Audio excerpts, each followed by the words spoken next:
What is happening, everybody? It's Chris along with Jessica, and such a massive, massive milestone. I'm so happy to be celebrating this with you today. 1 year alcohol-free anniversary. Congratulations. Thank you. How good does that feel to say you haven't put poison in your body for an entire year? It feels amazing to say it, to live it, to feel it, and to be it. Yeah. Didn't think that I could do it, and so even that feels amazing to know, in my own head that I could actually do something I didn't even think I could do, and here I am a year later. So Yeah. And you didn't, just kind of like, oh, celebrate. I mean, you really went out because you sent me a picture yesterday. And why don't you share with everybody what you did to celebrate yesterday?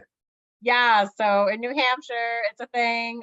We have 48 4,000 footers, and many residents of New Hampshire and outside New Hampshire is their goal to hike all 48 of the 4,000 footers. So I hiked a 4,000 footer yesterday. That's a Yeah, mountain, right? That yeah, is a mountain. that's a mountain. That's not a hill. That's Yeah, not. that's high. That's not a hill. I want to share with people in a little bit here some of the other things that you've done in this past year because it's quite remarkable. But before we get to that, why don't you take us back to where you were a year ago before you went on this journey to become alcohol free? Yeah, I was in a really tough spot. I had gone through a lot, like 10 years prior to that. And life experiences prior to that 10 years. Um, and I had gotten to a really, really dark place. And probably when I moved into my own place by myself, I allowed myself to completely come unraveled and hit rock bottom because there was nobody here to witness it. And I could just do it in my own home without anybody having to see it. And it was just my little secret. And it was bad. The volume of alcohol was shocking. Waking up the next morning and realizing that I had the capacity to drink that much alcohol. How much were So you drinking? Just so that we yeah, can clarify. so two regular size bottles of wine, and that would be nightly if I could tolerate it. It was usually like 3 days in a row, 1 day off because I was barely alive. I would allow myself 1 day of recovery and then right back at it. My mind was like, oh no, you're good, you're fine, let's go to the store. Yep. And then I could easily drink a 12 pack of beer, but my preference usually was wine because I would get drunker off of wine. So that was my go-to. And it's just unbelievable I could even sustain that and still be a high functioning drinker. It's unreal that I could still even accomplish things, but the things that I did accomplish were not enjoyable. They were miserable, and just wanting to get them over as quickly as possible. So a year ago today, I was talking to you because the night before, I'd had a really terrible night. I got very, very drunk, saw your TikTok feed and decided to fill out the questionnaire. I barely remember filling out the questionnaire. And it was one of those things where you wake up the next morning and you're like, did I do that? And you go on your phone, you're like, yeah, shit, I did Mhm. that. Yeah. And I've told you before, I did not want to follow through. I was so hungover. I did not want to talk to you. I wanted to cancel it like I cancel every other thing in my life, just stay the course. But at the same time, I was also at a crossroads in my head and just being so completely rock bottom, miserable, and reaching out for help. Like I kind of acknowledged to myself, like, you want to do this. This is what you want.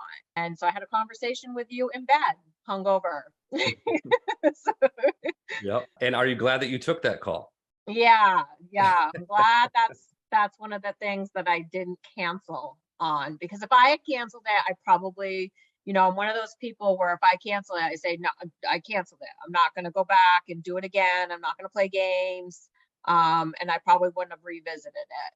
So I'm Mhm. really glad that I did it. I figured, what the heck? It's just a conversation. I'll see what this guy has to say, and I'll see, what's so different about what he has to offer than what I've already tried. So you're a year out. The big question is like, do you miss drinking? Do you want to drink? Do you desire it? Tell us about that. Yeah, that's the crazy part is I took my rewiring of my brain so real, and it was so incredibly effective for me personally that I don't have urges anymore, which is so weird to say. Before, I started all this, it was always rumbling in the back of my head. Okay, well, you made it one day. You can definitely drink tomorrow. Let's drink tomorrow. We're definitely drinking tomorrow. Like that was always that nagging thing in the back of my head. And it's not there anymore. So just using those tools, I don't really have any urges. It's such an odd thing to say. I can walk down the wine aisle, no problem. And I can even look at the bottles of it's not like I don't have to be like, don't look at it, don't look at it. Yeah. I can even look at the bottles of wine. I can look right at them and I have zero trigger, zero desire. I can be around people that drink, and that's fine. They can drink whatever they want. That's just not me. My response is I just don't drink. I don't need to phrase it in any other way other than I just don't drink anymore. And that's it. That's all there is to it, to the story. And I'm alcohol free as opposed to sober because it is all about those words. Words matter. And so that's how I have set it up in my head. I just don't drink and I'm alcohol free.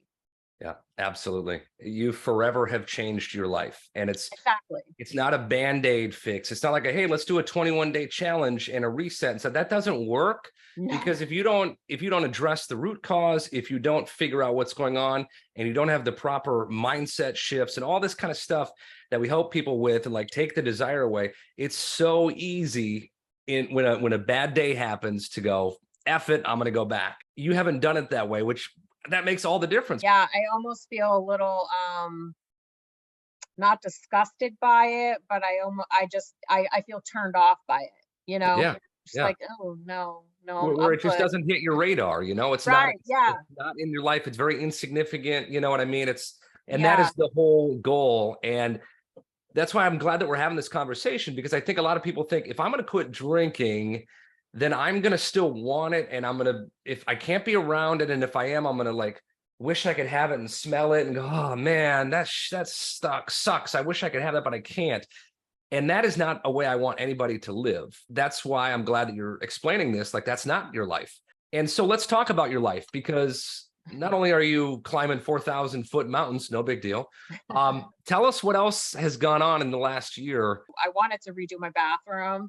So I put my nose down, and that was such a great project to get into because it was tedious, it was tasky, but it was the perfect thing to distract me and keep my mind busy. Laid down a tile floor, everything. I went all out on that bathroom. And that kept me really busy for like, 2 months or something like that. And so that was so great to just pick a project, something, it was very satisfying too, like something I had always wanted to do when I moved here and to just be able to actually do something that you wanted to do. But it also was a good distraction, kept me busy. So I redid my bathroom. I love how it came out. To this day, every time I go in there, I'm like, oh, it's so nice in here. I'm so glad I did this for myself. I've wanted to do a 5K, a 3K, any K for probably 20, 25 years. I had always been a jogger on and off. And so I did the 5K finally. I didn't come in first, but I didn't come in last. You did And it though. That's the thing. You did it. You accomplished it. And yeah, you're doing these things where you're giving yourself that sense of accomplishment. And isn't that, that yeah. so much better than sitting on the couch and drinking every night? Like that's where I was too. It's amazing. It's huge. And I also find that planning these little events that are X a months out or, that's going to take you X amount of time, like planning these little events is something to look forward to. And that's all awesome. And tell me though a little bit about how you feel about yourself, how, emotionally things are different, the way like when you wake up in the morning and when you look in the mirror, like what's different about that? Huge, huge. First of all, I don't look hungover, which is huge. And, seeing your face first thing in the morning and you say, ugh, I'm gross, I'm hungover, what a disaster. That's not a good way to start your day or to feel how to feel about yourself. So, starting your day like that, just feeling good, feeling healthy, feeling well rested, is such a good way to start your day. And then the other really huge things for me is I've always been a person that is my hugest worst self-critic. I'm so critical of myself, always have been ever since I've been a little girl. And so like that has been so huge. And those were some things that I worked on too in those first like 6 months. And I used my meditation a lot with that too. Self-forgiveness, self-acceptance, not judging myself. Like, who cares what I look like? Who cares if I have a pimple over here? Who cares, about my hair today? Who cares? Who cares about anything? It's all that matters is I'm present, I'm in the moment, and I'm nice. That's all that matters. Nobody Absolutely. cares about any of this stuff. And like I put so much weight on it. And also, I say something stupid. Like, who cares if you're the weirdo in the room? Who cares if you said something and you're the only one that laughed at your stupid joke? Like, who cares? So like just being able to let those things go and not internally destroy myself over those things, because I would, has been such a release. Like, it's been extremely liberating Yeah. to Yeah. just have that self-acceptance and just let it just roll and not care. Like, I literally just I can not care in a fraction of a second about that stupid thing that I back in the day would have ruminated all night long about and drank myself to sleep about. Yeah. Yeah. I love this so much. So, what would you say to somebody who's watching this that is maybe considering working with me and my team, but they're maybe like hesitant, like I don't know if this is going to work. I don't know if I want to invest in myself. Like, what would you say to that person? I feel like if you're already thinking about it, then you already know deep down inside of you it's something you want to do. And if it's something you want to do, you're at a crossroads where, do you want to drink for the rest of your life and always say, maybe someday I'll quit, or I want to quit, or do you want to quit? You either are or you aren't.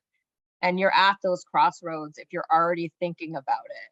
You're at that crossroad and it's time to make that decision. That's where I was. And it's time to say, we're either doing this or we're not doing this. Don't play games with it. Commit to it and do it. Take the leap, make the investment in yourself. This is the hands down best investment I've ever made, and I'm not going to squander it or waste it away. Make that investment in yourself because it literally is the best investment you can make. And for a lot of people, and that's how I feel about myself, I literally felt like I was saving my own life. Yeah. And you did. You absolutely did. Because Yeah. had you not taken that call from me that day, who knows, if you would be in the same situation that you were, worse, I don't know. Maybe you would have found another path, but I know that you had tried some other options. You had tried Yep. therapy, some other things before you and I worked together, and that didn't work for you. And for whatever reason, this did work for you because you bought in and you, like you've said a billion times already, is you committed to the process. You made Yeah. that decision and you didn't look back. And that is so, so key. You trusted yourself to go, I'm going to do this no matter what. It's a number one priority. Yeah. And look where you are now. Yeah. I just knew that I didn't want to live the life that I was living. I just didn't want to live that life anymore.